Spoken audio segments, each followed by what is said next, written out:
Well, good morning, and welcome to the Center for Spiritual Living Tahoe-Truckee Sunday morning live service. Yay, and we're both here in the sanctuary and on Zoom, so wherever you're coming from, you are most welcome here. I'm Reverend Pam Brandman, the senior minister here at the center, and we know that there are many paths to God, but they all end in oneness and in love. And whatever path you're on, you are welcome here. You have found your home. And this morning we have a wonderful um, day for you, planned for you in lots of different ways. But we're going to start with our receptivity statement because something here is for you. If you would repeat along with me on our screen, the about to hear applies to my life. I am open, receptive, and willing to explore the possibilities. So this morning we have a special guest speaker and musician all in one, or in two maybe, it's a better description. And Melissa and Z are here with us, and they're also, besides being here for the service, they're going to have a wonderful workshop at noon. So if you want to stay, you can also join us for that. But let me tell you a little bit more about these two wonderful people that have inspired me for many years, both of them. And Reverend Dr. Melissa Felipe and Reverend Z. Egloff are longtime students and teachers of consciousness and transformation. They are both ordained ministers with the Centers for Spiritual Living, and they hold master's degree from the Holmes Institute. Melissa is a Toltec mentor, personally trained by Don Miguel Ruiz, author of The Four Agreements. And I think most of you have probably heard of that book. Z also holds a master's in spiritual psychology. And Melissa has an honorary doctorate for her contributions to the field of New Thought music. And the first song they're going to sing is one that I heard a long time ago, and it's one of my go-tos for meditation. So, Melissa and Z are the founders of Oh My God Life, an online and traveling ministry. They have a fabulous website that has all kinds of goodies on it, so spend some time there one day. And they have videos, music, books, classes, and more. They also speak, perform, and facilitate workshops and retreats worldwide, and we're here on their Northern California tour. So welcome, Melissa and Z.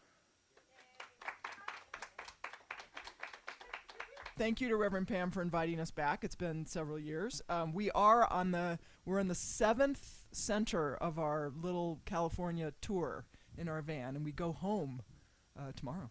So, yeah. But we're very happy to be here.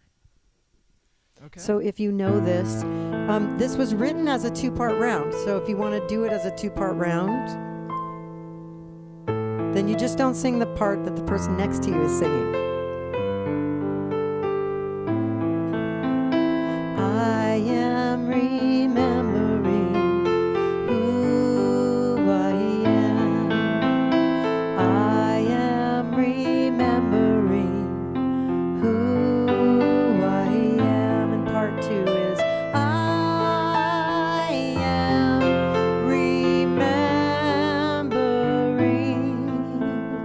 I am remembering. Pick a part. I am remembering, remembering.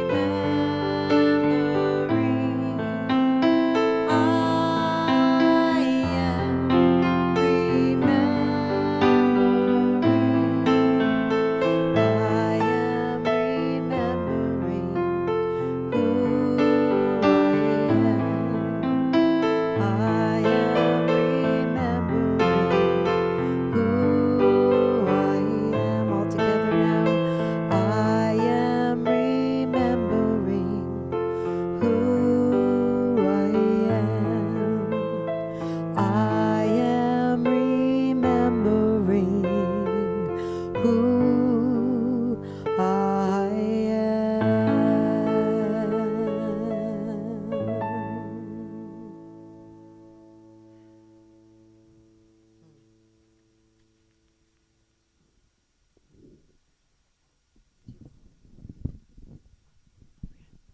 I want to welcome to the podium one of our beloved practitioners, Nancy O'Neill.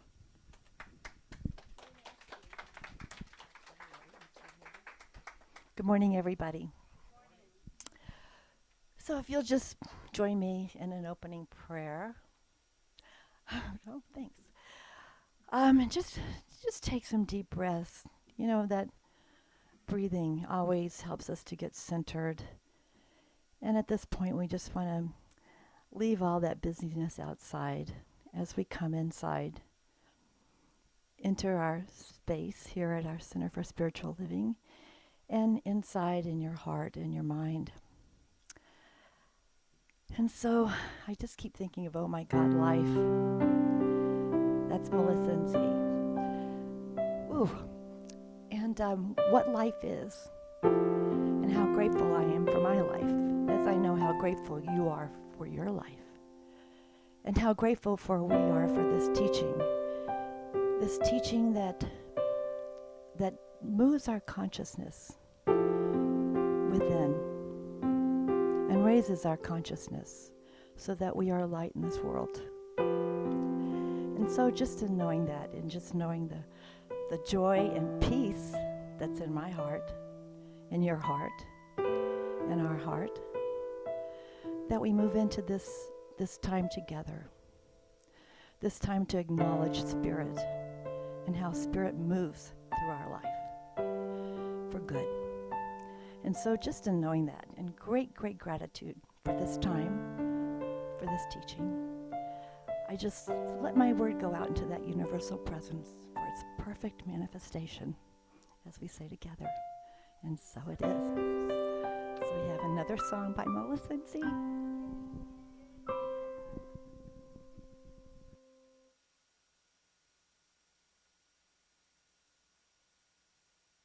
Third chorus, and I would love for you to join with me. It's pretty easy.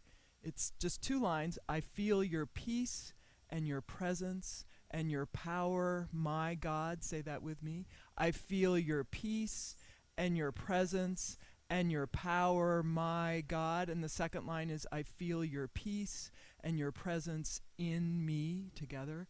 I feel your peace and your presence in me. And I always like to say about this song, because when I grew up, God was a white, cisgender male, vintage cloud dweller who occasionally went off his meds. Right? Like, not a friendly character. And so we know here that God is here and all around and in all of us, right? So when I say God, I mean the highest, the most loving, the most expansive, the most wise energy, source energy possible that's also right here. So that's what I mean when I say God in this song. All right. Okay. Oh. But first, my wife is going to make sure the pages are in order, We're going to start in the middle of the song. which would be interesting. We did write this, but I can't play any of our songs without the music. It's just the way my brain works. Or doesn't work.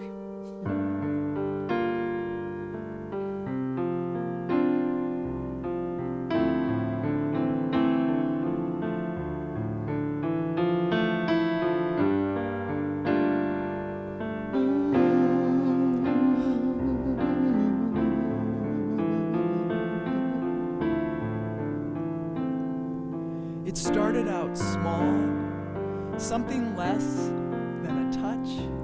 I didn't even know it was you. God was unreliable, a crazy man, righteous, someone I should love and fear. What kind of sense is that?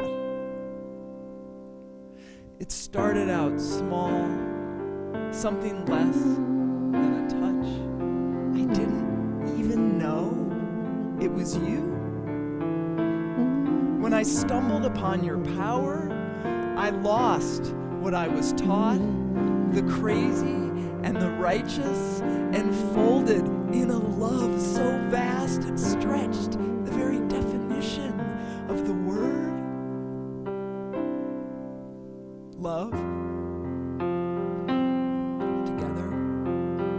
I feel your peace and your presence and your power, my God. I your presence in me. Again, I feel your peace and your presence and your power. My God, I feel your peace and your presence in me. I surrender. I surrender to your love. I surrender. I surrender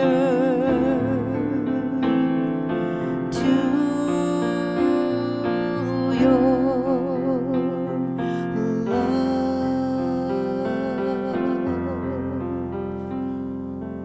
You are not outside of me, and yet you are. It makes no sense, but then it does, for you are here wherever here may be. I speak to you, you speak to me. The voice is mine and not mine, landing in the space between where you and I vanish and begin, stretching the very definition of the word me.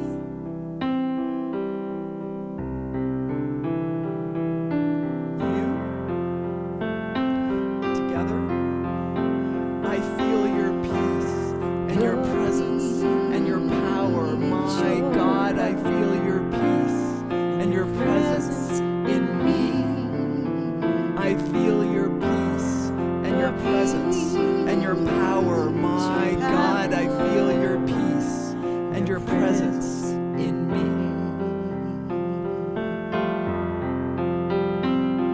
I surrender. I surrender to your love. I surrender. I surrender to your love. Together, I feel your peace and your presence and your power. My God, I feel your peace and your presence in me. I feel your peace and your presence and your power. My God, I feel your peace and your presence in me. I feel your peace and your presence and your power. My God, I feel your peace and your presence in me. I feel your peace and your presence and your power. My God, I feel your peace and your presence in me. I feel your peace and your presence and your power. My God, I feel your peace and your presence in me. I feel your peace and your presence and your power. My God, I feel your peace and your presence in me. I surrender. I feel your peace and your presence and your power.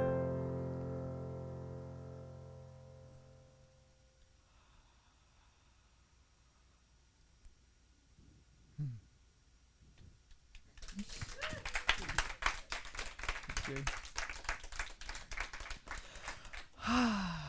I feel Spirit's peace and presence and power, except when I don't. Right? So we know in metaphysics is full of paradoxes, right? That in spirit there's no duality. But then we're also human in this world where there appears to be duality. So sometimes things happen and sometimes those things seem bad, even though ultimately we know there's no bad or good, right? So sometimes things happen that appear to be bad and they can throw us off. right? And that's the beauty of spiritual practice. That's why we're here, because through spiritual practice, we find our center even when things are going on that seem less than ideal. There's this great quote: when bad things happen, you have three choices. You can let it define you, you can let it destroy you, or you can let it make you stronger. Do you know who said that? Dr. Seuss. Very wise man. And Dr. Seuss was incredibly wise and wonderful, and we want to tweak it a little bit, because instead of define, destroy, strengthen, we want to say define, destroy, deliver, right? Use the alliteration there. And also, we want to talk today about how you could say there's three choices, but another way to look at it too is when things happen that are challenging, we often go through three phases. And check it out. When something happens that's difficult, first it might define us, and that's not totally bad, because it means we're not in denial, right? Another D word. Like we're acknowledging this thing is happening, it's real. This thing is happening to me, and it's a challenge, but okay. So that's define. The key is you just don't want to get stuck in either of the first two, because then after define, you move to destroy, and destroy can look like everything is falling apart and you're devastated, and sometimes that is the first phase of big changes. But here, in Science and Mind, we know that destroy can also mean destroying our old beliefs. Our old beliefs about ourselves, our old beliefs about the world, old patterns that aren't working anymore, old actions that aren't panning out for us anymore, old relationships, old ways of being in the world, right? So that destroy phase can actually be incredibly painful, but also incredibly powerful, moving us to the other side of deliverance. Now, we know how life is, that all of us at any time are going through, in different phases of our life, being defined by something, being destroyed by something, and being delivered, right? All of us in different areas. So today we want to share, each of us, a story about moving through these phases, and with spiritual practice, emerging on the other side. And Melissa is going to get us started. Melissa? Yes, see? Okay. See you later. One could argue that you just got us started. But Oh, that's true. it occurred to me as they were saying I was going to get us started. So when I was growing up, I wanted to be a rock star. Now, I don't mean that like metaphorically, like I want to rock it at everything. Like I wanted to be a rock star, and I wanted to be a very specific one, actually. I actually ached to be Janis Joplin. Some people who know me, can see that. Yes, I am aware that Janis Joplin was a pretty raging drug addict who had a kind of tragic life and tragic ending, dying young. So that could have been a little warning, like maybe not the best person to follow, but I didn't listen to that. I followed in Janis Joplin's footsteps, including becoming a drug addict at 13 years old and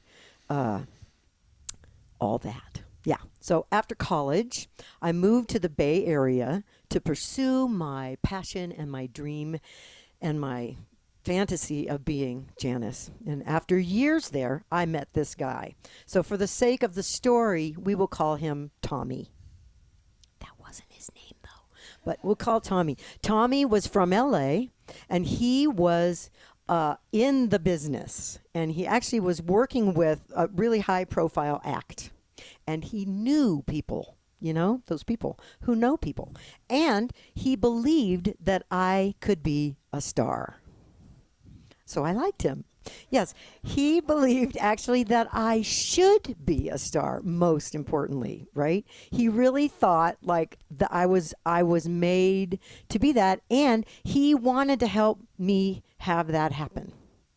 Again, I really liked him. So he was going to relocate me to Los Angeles, where it's all happening, and develop me and manage me, introduce me to the right people, and get me signed. And I would be on my road to living happily ever after as Janis Joplin Jr.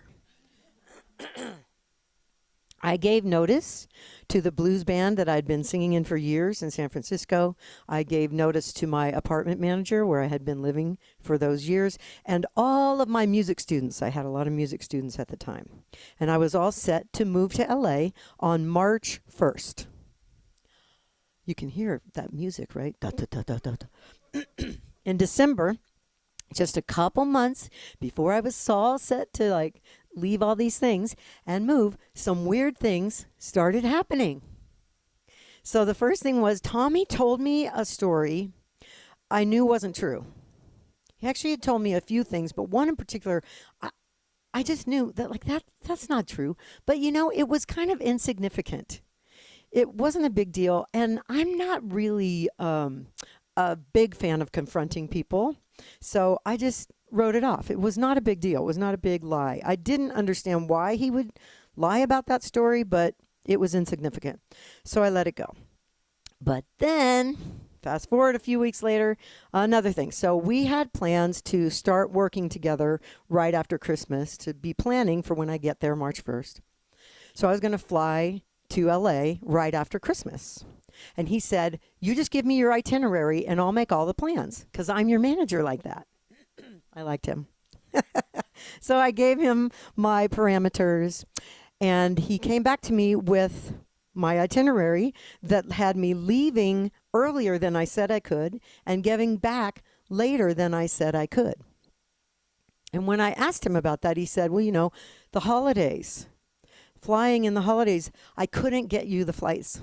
I couldn't get flights for the timing exactly as you wanted. So, you know, I'm so sorry, but I tried.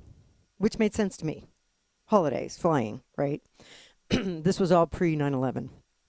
So a few days later, I was talking with my best friend, Brian. Actually, we were getting high after a gig because I was still practicing being Janis Joplin. So we were getting high after a gig, and I was telling him how bummed out I was about this because I had to change all these things. It was very inconvenient, the timing that was going on. And I explained to him, you know, but the holidays and everything. And he said, you know, Melissa, you know, I don't want to burst your bubble or anything. That doesn't make sense to me because you're flying from San Francisco to LA. There are so many flights from San Francisco to LA every day. They can't all be full except for like messing up your timing. That just doesn't make sense. And I think it's a really easy thing to find out about because you just go home and you call the airlines and you check with them. So you know those moments when someone says something and your heart like falls into the pit of your stomach? Yeah. So that was one of those moments for me because I knew he was right the moment he said that. And so, yes, I went home and I called. And even at that point, weeks later now, right, after I had this whole conversation about the flights with Tommy, they still had flights that could totally accommodate my schedule, my preferences. So I was crushed. I was very confused. Like, why would he lie to me about that? It didn't make any sense to me at all. And then, of course, what should I do about this? Now what? Now what do I do? So I was in the defined. What's the first one? Defined. I was in the defined phrase. So I was now fully in the dilemma of what do I do? It was all I could think about. I was so defined by it, right? You know how that happens? Something like that happens, and it is like, it defines you. Like, it is all that's going on. It is the lens through which you see the world. And so everyone I met and talked to, like people in line at the store at Safeway, I would ask them their opinion about, like, why would this guy lie about this? And what should I do now? And I learned something along the way, which is pathological liars lie for no reason at all. Now, I had never engaged with a pathological liar before. Has anyone else had the experience of knowing it's crazy making because there's no reason. And a lot of the world, we're used to reason. At least, I mean, the world's insane, but let's not go there. But we're used to, like, when someone lies, there's a good reason. And there was no reason. So he had lied to me earlier on those other stories that I had blown off because they were insignificant.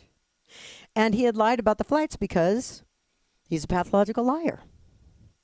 So then I didn't know what to do because I now understood the reason, but I didn't still feel clear about what I should do about that because this was my lifelong dream blowing up in my face.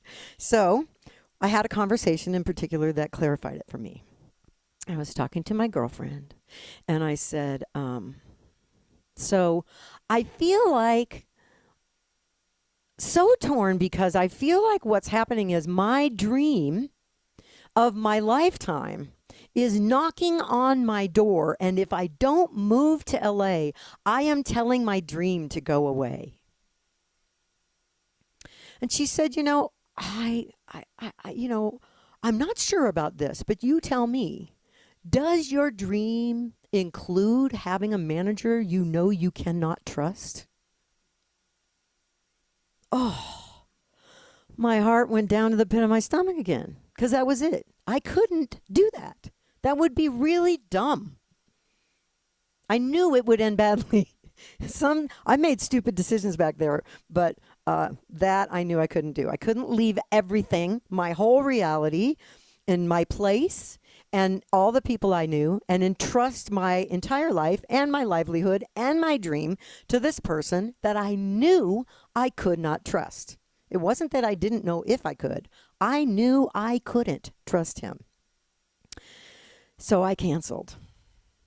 And then I took a nosedive into being destroyed by that.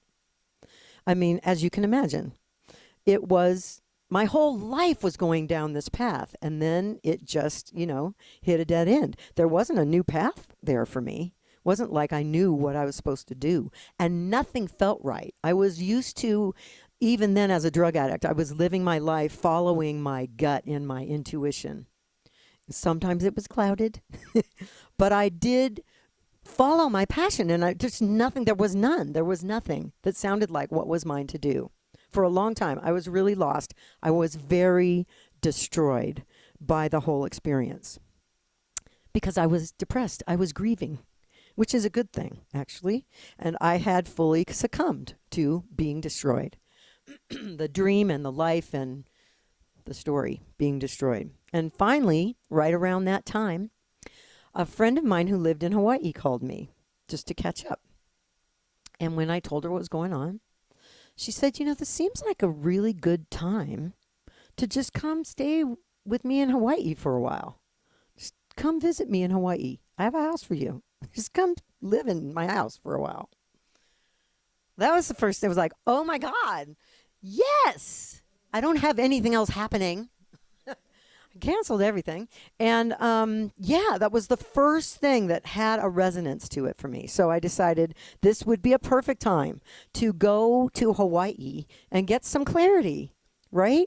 And to aid in that experience and that journey while I'm there, I will do a cleanse. Go to Hawaii and do a cleanse. And this cleanse would include no drugs or alcohol because was a cleanse. Only problem was when I got there, I realized I don't know how to do a life. I don't know how to be alive without drugs and alcohol. I did not know how to have emotions. And I had a lot of big emotions going on. I was going deeper into being destroyed. And after I returned home, I just went back to drugs and alcohol. I made it through the time. But one thing happened that was suddenly a very different experience, which was the drugs and alcohol did not work the way they had before. Because now I knew there was another possibility. I knew that it was actually theoretically possible to live without them. and that I would feel things that I was otherwise not feeling. I had been shown the world that I hadn't been shown before, and I couldn't go back. And so, after months of suffering, I forgot to do the counting this morning, but okay. Okay, so now 32 years, 9 months, and 21 days ago, on July 31st, 1989, I got clean. Yay! A very good thing, because otherwise, I would not be here to tell this story. Here's the thing. That was my deliverance. Because I was allowing, not even consciously, the destruction of the defined story being ripped apart, I allowed myself to be defined by it and destroyed. And because of that, I had the presence of mind to be delivered by getting clean and sober because of that story. It completely altered my life. And so, of course, like all those times that we've had in our lives where we look back and we see, oh, now it all seems so clear. Now I get it. And so today I say, thank you, Tommy. Thank you, air quotes, Tommy, for the compulsive lying and for the heartbreak of betraying me in that way. And it's one of the best things that ever happened to me. And thank you, Janis Joplin, for planting that initial seed of that dream. Because I walked down a different road, and Spirit, thank you, Spirit, most of all, the all, for delivering me. Because now I have found my way to my perfect expression of that dream, that Janis Joplin thing, through my soul's expression, which shows up, instead of singing blues in bars, as singing about the joy of life as a spiritual person at divine and a life of the divine in centers for spiritual living, in places where people are doing that. Much more aligned for my being than the other, through which I'd be dead. So I'm also grateful I'm alive, and I get to do all this, and I get to do it all with my beloved wife. And I didn't have one of those before either, by the way. So if you had told me that I was going to be so happy about all of this, that December night when I called the airlines, oh no. I might have hit you, but I certainly would have believed you. You know, we all have these stories. We all, even if we're younger, we have these stories. Things that we thought were the worst thing that could ever happen that turn out better. So here's the thing that's so great is when we can get better at remembering when the defining happens, to allow being destroyed, and remember that we will be delivered if we continue spiritual practice and listening and following. Because disasters are not what they seem. Sometimes disasters, bad things, they happen. They're hard. I'm not saying they're not hard. I'm not going to be one of those people. They're hard. And I'm not saying hard stuff doesn't happen. But no matter what it looks like, no matter how bad it seems, Spirit has not brought us this far to leave us. If we continue to walk in the faith of knowing that this is the highest and best for whatever reason we don't know yet, we will be delivered. What we call bad things are Spirit's call to our next level of good, if we're willing to allow ourselves to be destroyed first, so that we can be delivered. And with that, I deliver you, Reverend Z. Thank you, Melissa. Okay, so here's my story. When I graduated from college, I had no idea what I wanted to do with my life. In college, I majored in English, which added to me having no idea what I wanted to do with my life. There's a joke about English majors. The chemistry major asks, what is the chemical composition of everything I see? The history major asks, what is the historical antecedent of life that I'm looking at? The English major asks, Would you like fries with that? So here I was, a college graduate. I felt like I was prepared to speak English and serve fries. That was kind of it. So I kind of, just sort of tried a bunch of different things, kind of, and a few years after college, I found myself working at a farm, which was great because I'd grown up in academics, a lot of academics, and my dad was a professor, so I grew up around colleges and all that, and I just needed a break from all that, so I'm working on a farm, which was just a great change, Also, I identify as gender rich, whole lot of gender going on, right? At the time, I didn't even have those words, that language for it, but being at the farm allowed me freedom, right? To just express myself as how I wanted outside of the corporate world and the corporate drag, right? So it was great. I loved it there. About a year after starting to work there, the manager leaves to go start his own farm, and the owner, this elderly gentleman named Hollis Lovell, isn't that a great name? I love that name. He's from the South. Hollis Lovell, the owner, decides, okay, the manager's left. I should now run the farm. I knew nothing. But we'd gone to the same college, so he thought, that'll work. Now, at this point, I had discovered the spiritual path. So when I was 23, I had this total, enlightenment, blown open experience. And so I knew that spirit was real. I knew that spirit was guiding my life. And when I had that experience at 23, I'm like, okay, spirit, you're in charge of my life. I am following you now, right? So when I had this opportunity to run this farm, handed to me, even though it was scary and I didn't know what I was doing, I was like, this is spirit talking, right? I'm going to do it. So I did. So I'm in Massachusetts. It's a 4-acre vegetable farm on Cape Cod. It's really cool. And I'm the manager now, so I get to hire my crew. And there was about 6 of us in the summer, because that's when we were harvesting. But most of the year, we took winters off, but most of the year it's me and I needed one assistant. So I got to hire my best friend. I'm the kind of person who always has one best friend, right? I always have friends, but always my whole life I have one really close best friend. And this was my really close best friend. I'll call her Jane.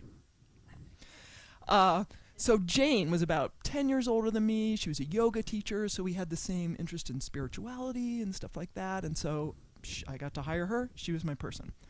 It was really cool, too, because a lot of what we were doing, planting, weeding, harvesting, we could talk while we were doing it, right? Because it's hands-on work. So there we were, side by side, all year round, working together and talking, sharing about spirituality and our lives and our dreams and all that. It was really cool. Now you're probably wondering, where's the whole define, destroy, deliver thing, right? I'll get to that. So, after I'd been there about 6 years, approaching 7 years there, it's the end of the season, and I'm leaning over to pick up a 50-pound bag of limestone, and I have a little twinge in my back. The next morning, I wake up, and I am in extreme pain. Extreme back pain. Cannot get up. Now, at this point, I didn't even have a car. I'm riding my bike everywhere. So I'm totally immobilized. I cannot work. Now talk about being defined by something, because it didn't go away. It wasn't just one day. This pain was just chronic now. I had to go on disability. So I am definitely being defined by this thing now, right? And I'm in my late 20s, and I'm, disabled. It was also really, really, really difficult emotionally because I was stuck. I didn't know how to get out of this. I tried a bunch of different things for healing, right? Chiropractic, massage, physical therapy, acupuncture, bunch of different things. Nothing is working. So this is the one period in my life where I actually considered killing myself because I did not want to keep living. If this was going to be my life, I didn't want to keep living. I mean, the doctors gave me pills so that the pain would go away, but then I'm just knocked out, right? I didn't want to do that. I just couldn't live like that either. And I know now from psychology, studying psychology, that the fact that I actually thought of killing myself and had a thought about how I would do it is really not a good sign. I was kind of serious about this, right? And I have to say, I'm so grateful that I'm here now to tell his story. That didn't end like that. So I'm definitely in the destroy phase. So I'd missed the winter. We always took winters off. I'd missed the beginning of spring. I'm still on disability, can't work. But the things I was trying to do started to make enough difference, and I needed to go back to work too. That was like the order of the workers' comp kind of thing. So I needed to start to go back. And it was a few months into the season, so I'll never forget going back, and I see Jane, because Jane had been there for those few months, right, that I couldn't come back. And so I was reporting back to work, and Jane said, "I have something to tell you." And I said, "What?" And she said, "I'm running the farm now." And I said, "Well, yeah, I know. Thank you for covering for those first few months when I couldn't come back." And she said, No. I'm the manager now." And I said, "Oh, okay. Well, why?" And she said, "Because Hollis, the owner, Hollis says your pumpkins are too small." And she wasn't speaking metaphorically. I used organic fertilizer. And so because of that, the pumpkins don't look as big as you do when you use commercial chemical stuff, right? And that's what he wanted. I guess another old farmer was giving him a hard time that his pumpkins were too small. And he was, "I can't have that." So I said to Jane, "Well, okay, so how long have you known this?" And she said, "Oh, a few months now." And I said, and you didn't tell me?" She said, "No." So here I am. I'm back at the job, but I've now been demoted, and I'm still in constant pain. And now I've lost my best friend because she's totally uncomfortable with this whole thing and doesn't want to talk about it. But it's just the two of us there every day, working side by side. Yeah, so levels of destroy, right, happening. And the only thing I had at this point in my life was my spiritual practice. That was it. So I clung to my spiritual practice, right? I prayed. I meditated. I read books. I found a spiritual community. And that was it. That's what I had. I mean, it's often during those times of destroy that's when we need our faith. That's when we need to really get centered in spirit. So that's what I did. And the first level of deliver came when a friend of mine in my spiritual community handed me a book, and she said, you need to read this book. And it was called Healing Back Pain by John Sarno. So John Sarno is a doctor he's passed now, but out of New York University on the East Coast, who developed a revolutionary mind-body technique for healing chronic pain. And so at this point, I had been in chronic pain for almost a year at that point, nonstop, day in, day out. And I read this book, and I apply his technique, and within 6 weeks, my back pain was totally gone. This is actually the workshop we're going to be teaching later is based on this technique. So that's my first level. So now I am out of pain, and I've got my health back. And that's when I again fell back on spirit, like, okay, what next, spirit? Like what? I'm in this dead end with this ex-best friend and job. What next? And I'm led through meditation to consider, well, what do you love most? What do you want? What are you most passionate about? And it was spirituality and psychology.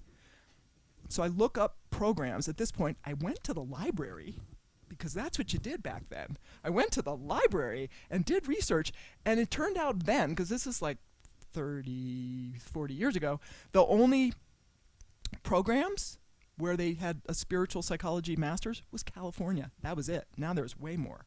So I fly out to the Bay Area, San Francisco Bay Area. I picked 2 schools. I applied. I got in. A month later, I'm driving by myself. I had a car now. Driving by myself in my little Honda Civic. I did not have a radio. So I had a tape deck next to me playing gospel songs all the way across country, because I'm like, I don't know what I'm doing, Spirit, but you're guiding this, right? And when I look at it now, I see that was the beginning of deliverance in all areas of my life, right?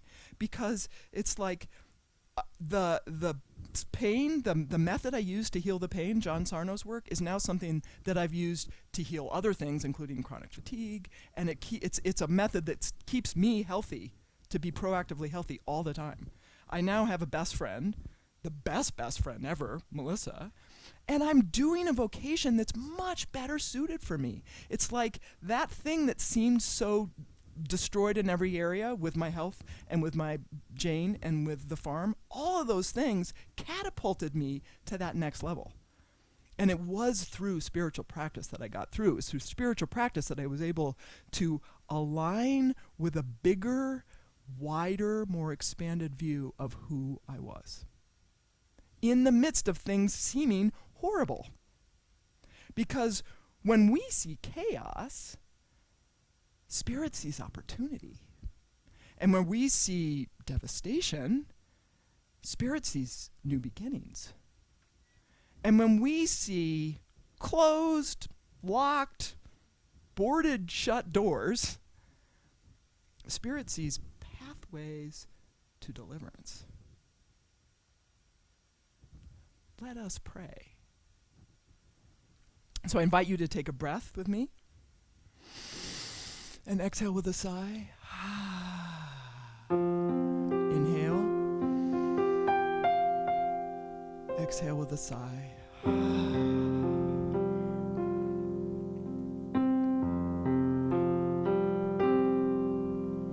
Spirit, carry me.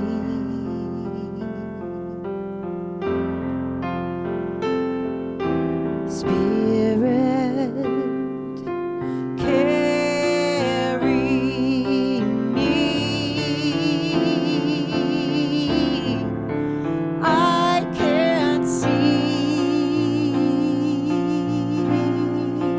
my way over, so I pray till you carry me. There is one life, one source, one power, in and through all creation. Call it God, call it source, call it love. This is the truth of me. This is the truth of every one of us in this room, online watching, everyone on the planet, and beyond. We are made of this power, this mighty source, mighty love. And so I speak a word right here, right now, for each and every one of us, that we deepen our connection with Source now. That in those areas where we are being defined or perhaps destroyed by something, we center ourselves in Spirit, knowing that in Source there are answers. In Source there is comfort, there is love, there is movement, there is clarity. And as each and every one of us moves through to this place of deliverance in Spirit, we bless not only our own lives, but the lives of everyone we touch, moving out in ripples of love and beauty and wisdom and clarity and joy. And I'm grateful for this movement, for Spirit's grace in our lives, and knowing that this is done even better than I can imagine. I hand this, I give this, I release this to Spirit. And if you are in alignment with this prayer, please repeat after me. Amen. Amen. Ashe. Ashe. And so it is. And so it is. Spirit, carry me.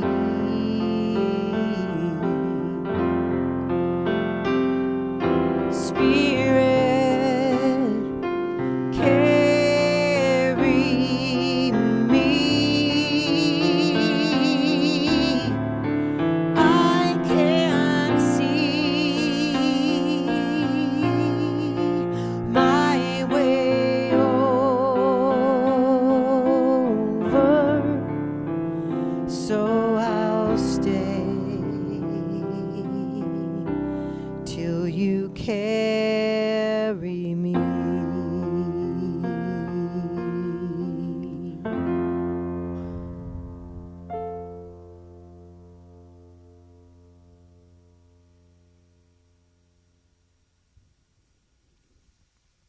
So it is.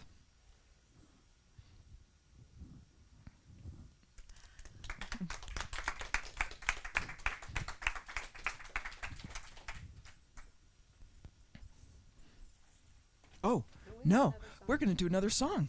I was finished. I felt done. I prayed. I was good. Okay, we have another song. So, an example of define, destroy, deliver that we love is the story of Harriet Tubman. So we wrote a song about it called Walk by Faith. It doesn't want to stay? Is it destroying you? It is not. Not quite. It Okay. might. It's defining me, though. Okay, all right.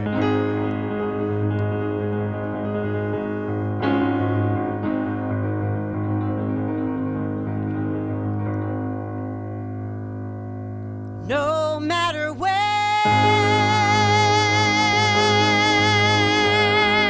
your journey's starting from,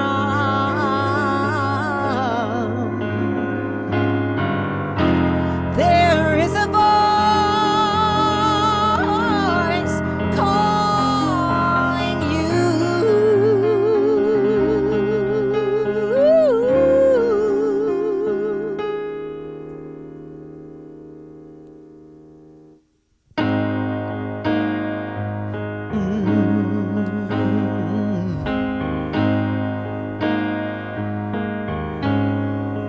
True story. Harriet Tubman.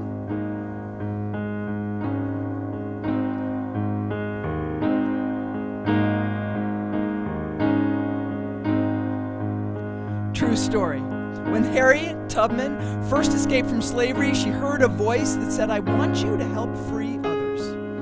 Do you know what Harriet Tubman said to that voice? She said, "No." She said, "Not me." She said, "I can't. I can't." But the voice wouldn't let up. It wouldn't let her be. "I want you to help free others. I want you to help free others." Finally, Harriet Tubman, the woman who would be known as Moses, said yes. Yes. Walk by faith, not by sight. Moses walked in the middle of the night, step by step. She followed a voice. She couldn't shut it off. She didn't have a choice. It told her when to move. It told her when to wait. She was walking in its footsteps. She was walking in its grace. It wasn't just her people Moses led through the night. It was anyone who's ever walked by faith and not by sight. You've gotta walk by faith, not by sight. Listening every step of the way.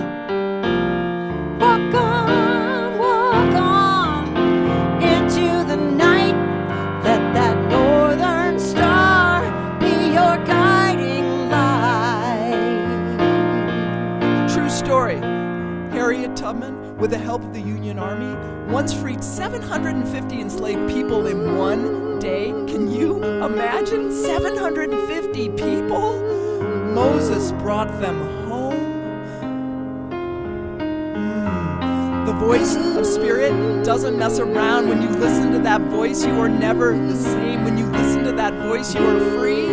And it doesn't stop there. You take others with you. The 750 are still alive today. They're your sisters and your brothers in struggle and in pain. They're your doubts and your fears when you say, "I can't," but you can, and you will. When you walk by faith, not by sight.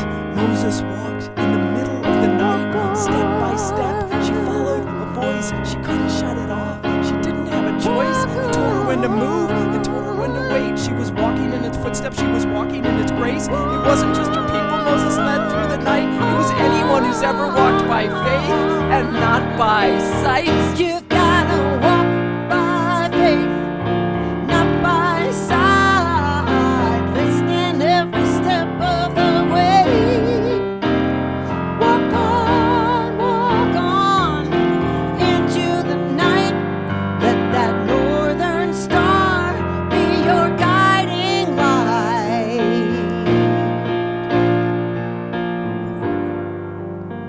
No matter where your journey's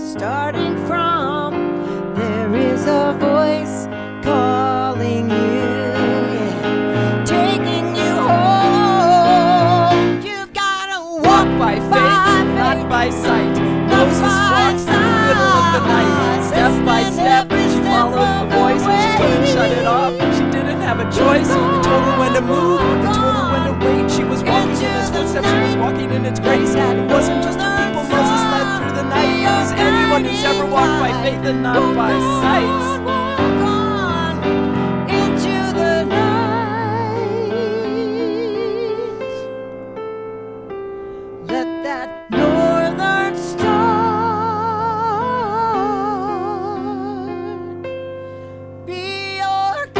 It wasn't just her people Moses led through the night. It was anyone who's ever walked by faith and not by sight.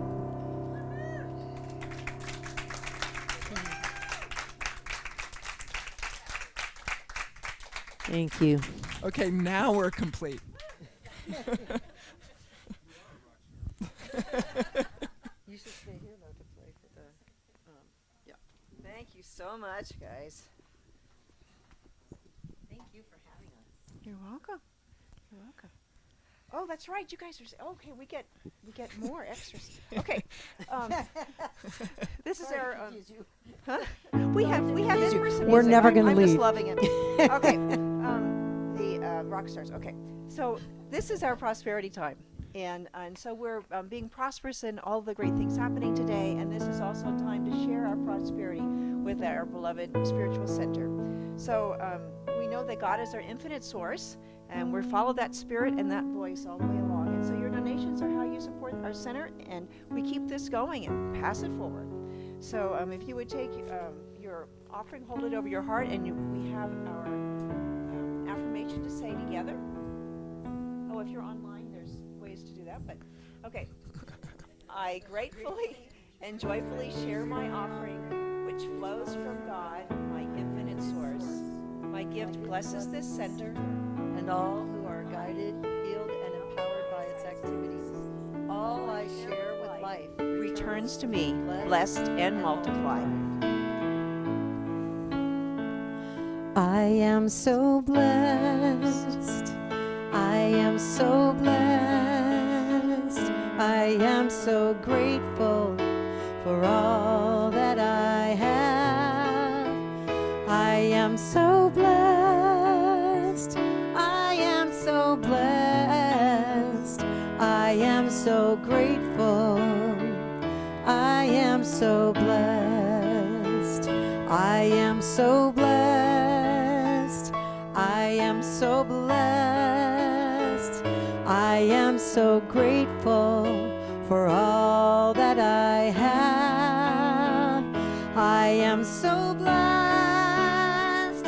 I am so blessed. I am so grateful. I am so blessed, so grateful. I am so grateful. I am so blessed, so grateful. I am so grateful. I am so blessed.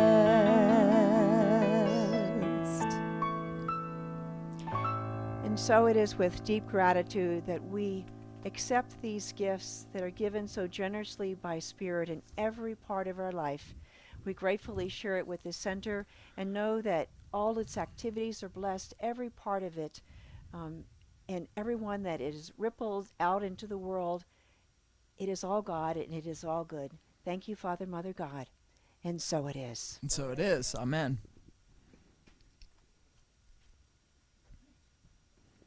We have I'm going to go through the announcements rather quickly today because we have we have a workshop and we're already after 11 and people want to eat. So Very we're gonna important. do this really quick. So if you're online, we're going to have hospitality for you guys, but we're going to not join from the sanctuary today because we want to go eat before the workshop. And and so you can find all the details on all of these announcements online on the website or in the newsletter. You can sign up over here if you want to, if you're not getting it yet. And we also have a video recording. So if you want to hear Melissa and Z again, you can Monday afternoon because it'll be uploaded, and you can share it with your friends and have this great experience again and again. Right? We have our website is on the www.tahoecsl.org. and that's there. More for there too. Next week, May 29th, we're going to go back to our theme, CSL theme, Living Everyday Wonder Emotions, and the talk is Low Tide or High Tide. I'll be speaking, and Tuck Wilson is our musician, and Carol Delbon will be our practitioner. All right. We have Adopt a Highway was a great success yesterday. Thank you to everybody that came. It's really wonderful. You can join us next month. We have our e-bikes group is starting this week on Tuesday at 11. They'll be going to Reno at the the Reno de Monte Ranch Trail, and you'll find maps and the location to meet up online in the website. It's always the same thing there. Okay, and then also we have a great class that's starting this week that Brenda Haldorn is speaking, and it's on E squared, 9 do-it-yourself energy experiments that prove your thoughts to create reality. So Brenda's here, and you can talk to her about it. It's great. It's priced at only $100, and don't worry about not being able to come for any of the one of the weeks, because it's designed so you can take a vacation and come back, and it's still great. But anyway, talk to her. That's a wonderful class. I mean, really will enjoy that. And then Reverend Karen Lindsley's Play Shop, called From Ick to Joy, starts on Saturday, June 4th, and you can go to her website, KarenLindsley.com, if you're interested in that. We have our regular drop-in classes for Tai Chi. That starts again June 2nd. We have Mary McEnany's Thursday meditation and Sue Pipel's book study course of love are ongoing. And we have our children's affirmation. If you would join with me. We see you. We hear you. We love you. You are a gift from God. And so it is. So it is. All right. So, and then last announcement is about our practitioners. Cannot forget the most important part of our center, which is our practitioners. And so the practitioner of the day was Nancy O'Neill. If you want a prayer, she's available. And Brenda Haldorn is a practitioner. Carol Delbon is with here in person today, not online. And Michael Bramman is a practitioner, and so am I. Oh, and Shirley? Well, Shirley is a retired practitioner. She says the consciousness, I know. Yeah. So, and Melissa and C. We're practitioners. We are practitioners, but we won't be available to pray because we're going to eat and then teach a workshop. Yeah, exactly. Oh, speaking of which, should I say just a little bit yes, about you the should. workshop? Yes, And our table. And now. So I mentioned the John Sarno, that book, right? Changed my life, and it's this amazing mind-body technique that I've used to heal other things because I had chronic fatigue and used that, and Melissa has a variety of things. So we're going to do the workshop. We're going to tell you all about his work and everything you need to know about it, but we're also going to teach you a technique that we developed to help support his work and help make it work, and we use it like as a proactive thing to stay healthy. And his work is really compatible with Science of Mind. It's like change your thinking, change your life, big time. So there's that. And then also we do have, for those of you in the room, our little Oh My God Life mini mall over there. Have all kinds of things, but the most important thing is, if you like us. If you don't like us, you don't want to get on our mailing list. No. But if you do like us, you might want to get on our mailing list. And why do they want to do that, Because Melissa? every month we do at least 2 videos and send them out. So there's prayers, there's guided meditations. They all have our music. They're beautiful, if I do say so myself, because I make them. But really, they are wonderful. And the people who meditated today used one of our meditation videos. Yeah. So, and they're all like 10 minutes or less, and they're awesome. And It's free. It's all free. Most importantly, on your birthday. So every year we write a song and a birthday song. Every year we write a new birthday song and record a video and send it to our friends on our mailing list, so that on the morning of their birthday, it's in their inbox. And they get this little video of us singing happy birthday to them in a different version every Does year. anybody here get that on their birthday? Oh, cool. Awesome. Yeah, awesome. That's our favorite It's thing really that we fun. do. So you get that by adding yourself onto our mailing list. And thank you again for having us, too. Yes, it's been so great. It's great. We've never been in this building Yeah. with y'all. So that's how long it's been since we've been here. So Yeah. it's good, and it's nice to be here with you. Thank you. They are blessed. Good consciousness, y'all. Oh, Drawing in Reverend Pam. Well, thank you. Yeah. Well, we're going to do our closing, and then we get to eat. So if you would make a circle, and we'll have one more song.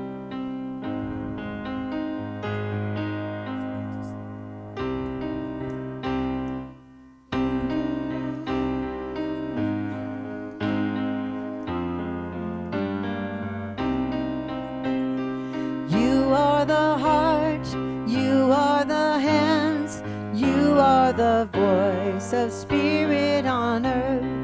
And who you are and all you do is a blessing to the world. We are the heart, we are the hands, we are the voice of spirit on earth. And who we are and all we do is a blessing to the world. With I am the heart. It's so great. I am the hands. I am the voice of spirit on earth. And who I am and all I do is a blessing to the world. Blessing. I'm a blessing to the world. We're a blessing. We're a blessing to the world. All of us, including you. Woo! On cue. In between, that was so great. Yeah, my turn. Yeah, so adorable.